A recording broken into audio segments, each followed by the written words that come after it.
You know, niggas gotta get their priorities together. Got their mind on the wrong things, spending their money in the wrong way.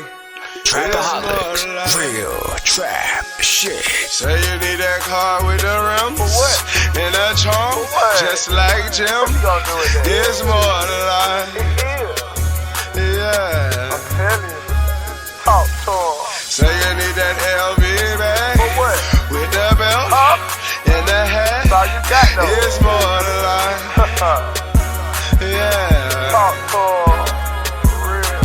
Say you wanna turn up at the club, like some bottles, impress them girls.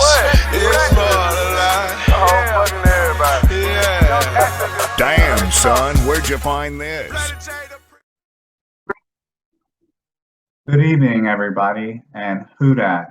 And welcome to Saints and Appetizers podcast. And this evening, we're going to have some more Maddening Madden ratings. And with all the ratings and things I went over, I had forgot about the defensive lineman ratings. That had slipped my mind. So today, this evening, I have some bonus coverage for you, you could say.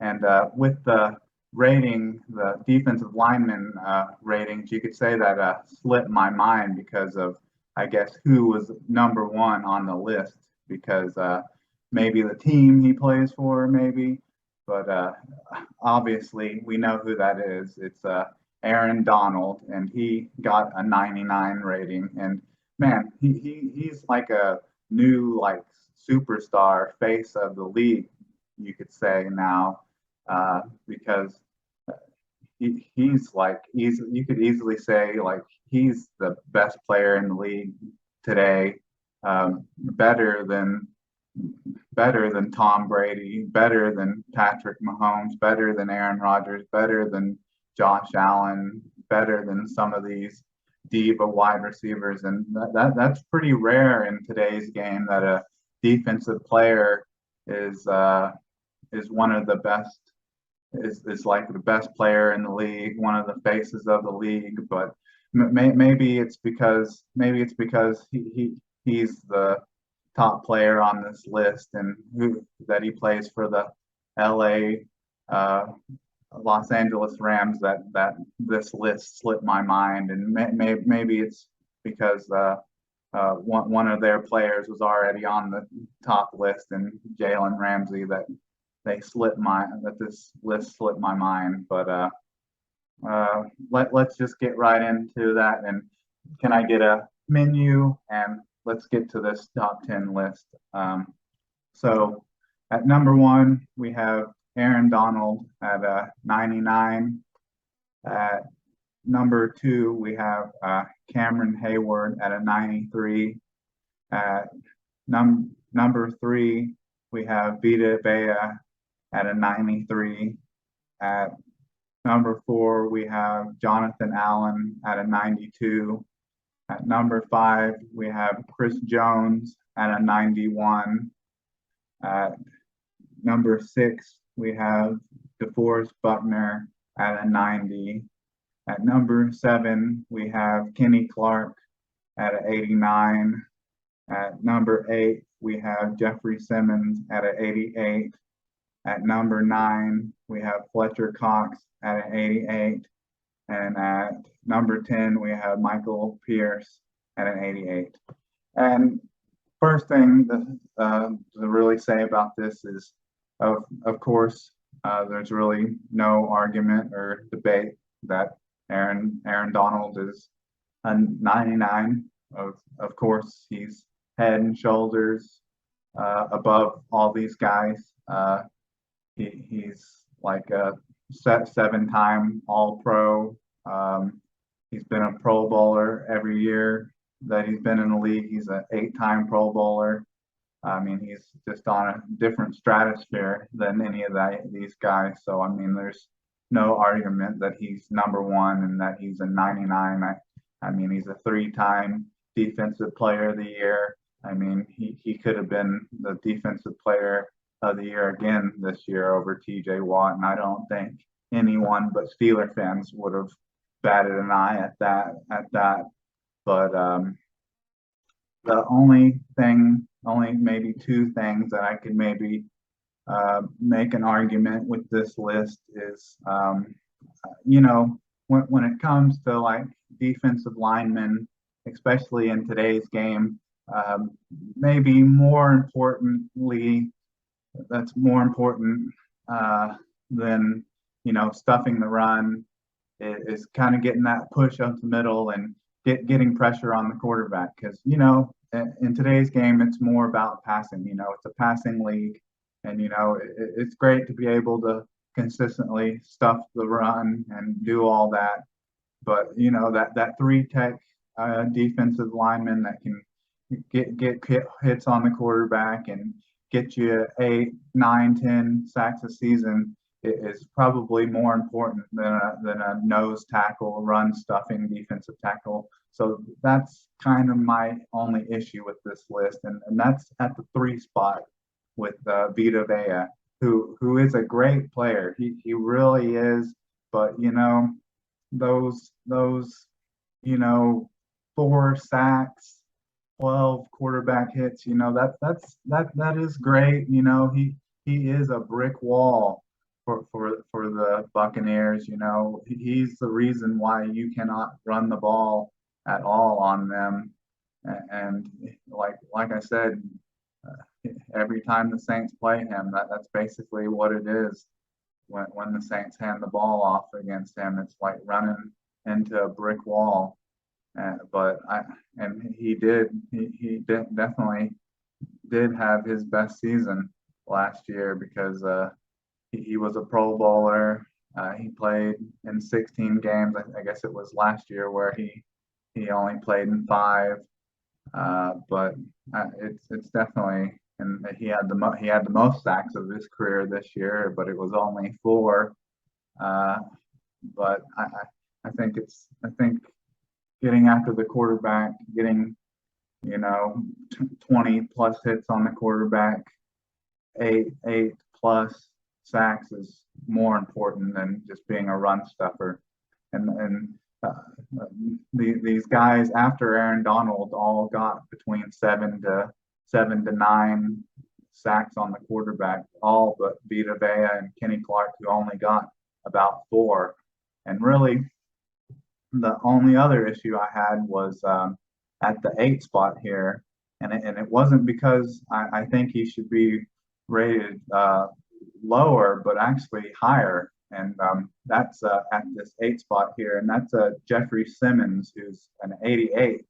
And I actually think that I think that Jeffrey Simmons, he almost single-handedly beat the St. Louis, the Los Angeles Rams when they played, and he forced Matthew Stafford into throwing a pick 6, and then on another play, I think he forced a strip sack, and I think that was a game or two before that the Titans played the Saints, and then even in the game against the Saints, he was very active, getting after Trevor Siemian. So I think maybe even a fair trade straight across, he could be moved to the 3 spot, and Vita Vea can be moved to the 8 spot. I think that would be a good spot. And then the Saints defensive lineman that didn't make this list would be David Onyemata, who didn't make this list, but it's reasonable. His rating, he was an 80. David Onyemata was an 80, but with Saints players that miss games either due to injuries or suspensions, we already know this. We've been saying this. This is the 3rd podcast now where we've been saying this. He missed 6 games due to PEDs, so of course his rating is going to suffer, and so he only got an 80. And honestly, I mean, he only ended up having 4 sacks. So like I was saying, like I was saying, that you kind of got to get 7, 8 to 9 to really be up there. Actually, he didn't even get 4; he only had 2. So I think, and even his year that we thought that he was like really good, he only had 6.5, but he had 16 hits on the quarterback, which was really good. But he hasn't been a Pro Bowler in his career either. But even in that year, he only played in 15 games, just one less than full season in 2020. But you could definitely say even with only playing in 11 games that he had a bit of a down season. But he was coming on towards the end of the season, even playing in just 11 games. He still had 10 hits on the quarterback and had a fumble recovery. But I think even just playing in 11 games and getting an 80 ranking, I think that's respectable. I think maybe an 82, 85 would have been a little bit better, but with I think the Madden rating rankings and people that are making the rankings, I think they've been pretty consistent with how they're ranking the Saints and with how they're ranking Saints players who've missed time and with injuries and suspensions. So I think that should be expected. So I don't have much to argue with that ranking. So I guess I'll take it. But do we really have any options, Saints fans? I don't think so. So with that, I guess we'll move past. That's all the player rankings that we have.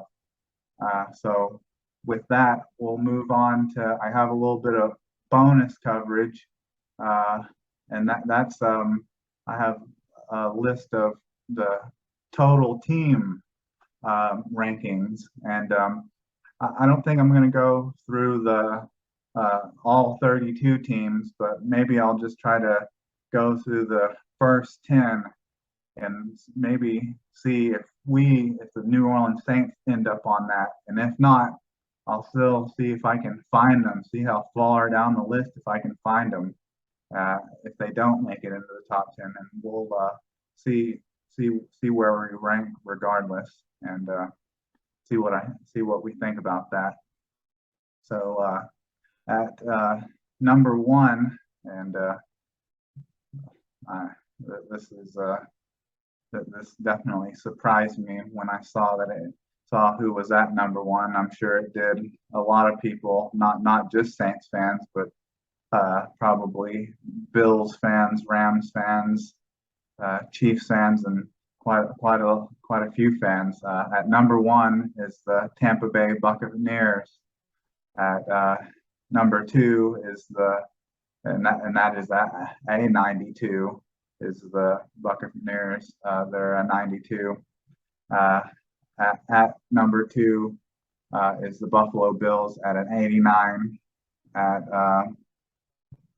number 3 is the Los Angeles Rams at an 88. At number 4 is the Green Bay Packers at an 88. At number 4 is the Baltimore Ravens at an 87. At number 5 is the Los Angeles Chargers at an 87. At number 6 is the Dallas Cowboys at an 86. At number 7 is at number 8 is the Kansas City Chiefs at a 86. And at number 9 is the 49ers at an 86. And at number 10 is the Philadelphia Eagles at an 85. So first off, I guess I just want to dig into the reason why I don't think this is, I guess, the main one, I guess, kind of digging into why I don't think the Buccaneers, the Tampa Bay Buccaneers, should be number 1. And just, I mean, they're what, 89, 90, like 90, 92, three overall higher than the Bucks. I mean, that's a lot more than you think, just overall rating. And I mean, that they lost like so much during the offseason. I mean, they've lost so much during the offseason, so much. So I mean, they've lost Jason Pierre-Paul, they've lost Ndamukong Suh, they've lost Antonio Brown, they've lost Rob Gronkowski, they've lost Ali Marpet, they've lost Alex Kappa. That's both of their guards, and they've lost a Hall of Fame tight end. For I guess if he wasn't crazy, a fringe Hall of Famer, and Antonio Brown. Also, I guess you could probably even say a fringe Hall of Famer defensive tackle, and then Ndamukong Suh. And I mean, you've lost all those guys, but I'll be fair in saying that they've added a lot of guys too. Don't be blind. Don't be blind, Saints fans, and say that, oh well, they've lost all these guys and haven't added anyone.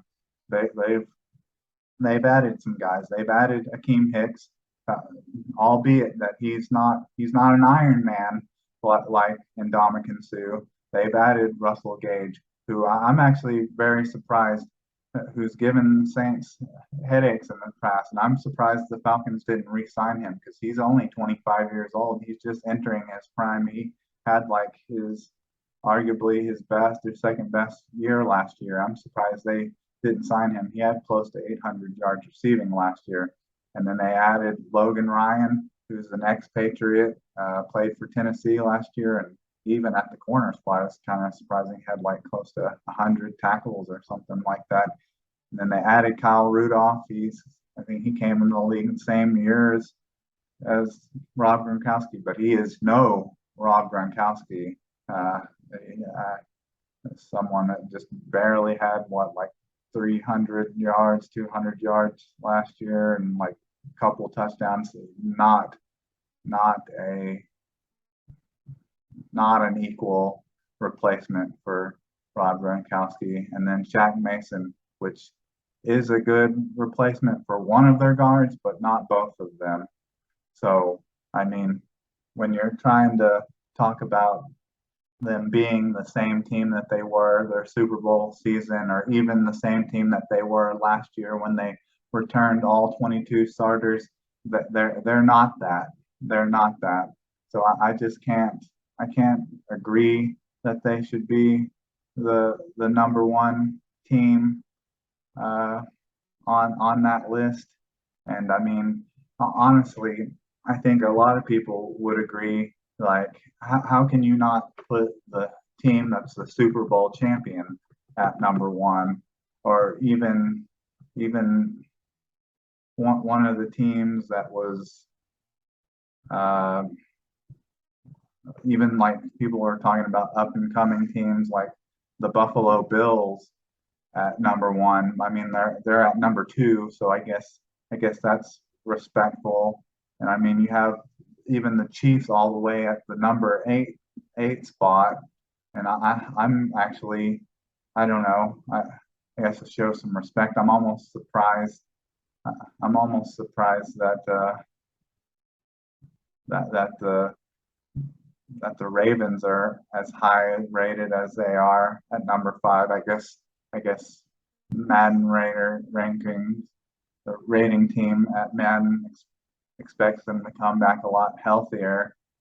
And this is a team that I've seen rated high and has a lot of expectation on them, but the Philadelphia Eagles at number 10, I don't know why they're in everybody's top 10, but for some reason they are. And then this one was just out of the top 10, but the Cincinnati Bengals, I just don't understand why both the teams that won the NFC Championship games, or the championship games, AFC and NFC Championship games, get so little respect. I just don't.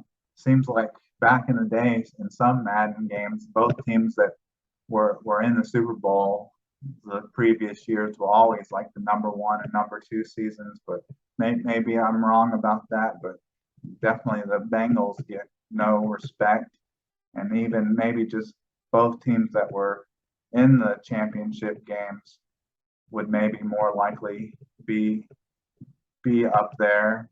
but I guess that's why you got the 49ers down at the 9 spot.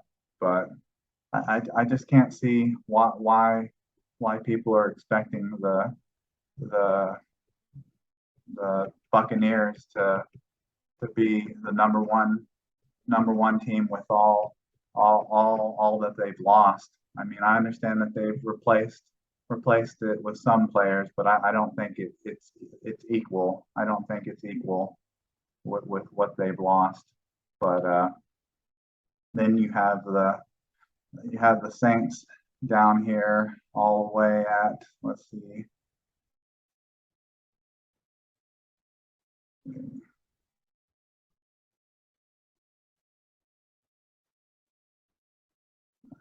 Let's see. All the way at the 18th spot and they're ranked at 82, but let's get a little deeper into their rankings. Their offense is ranked 77, and their special teams is 78, and 77th offense and special teams 78, and then their defense is 84,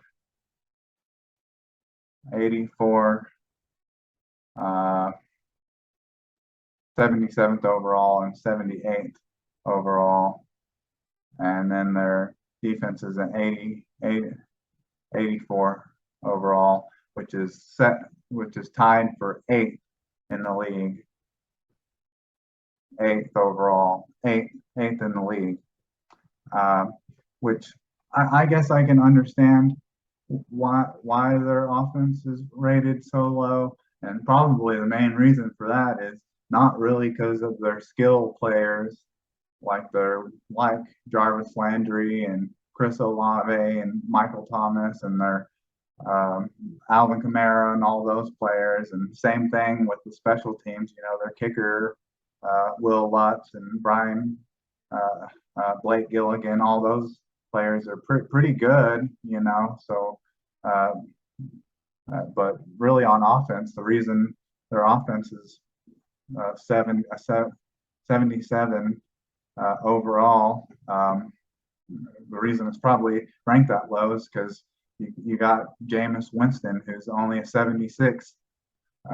So that's probably why that's so skewed, because your quarterback is ranked so low, and maybe got some weak spots on the offensive line with Cesar Ruiz and some other players like that, and fullback who's Adam Prentice is a 67, a few players here and there, but then my issue is with the defense being tied for 9th in the whole league there at 84. Like, honestly, I think they should be like 5th or something, 5th in the whole league. I mean, they should be like a 90 or something, because I mean, I just don't see there being too many teams better than them with who they have. Because I mean, you have the top safety in Tyrann Mathieu. You have a top 10 corner and Marshawn Lattimore. You have a top 10 edge rusher and Cameron Jordan. I mean, with those 3 top 10 defensive players right there, I mean, how can you not be a top 5 defensive player, a defense, or top 5 defense, more like it. But realistically, Saints fans, we shouldn't be too surprised with this. But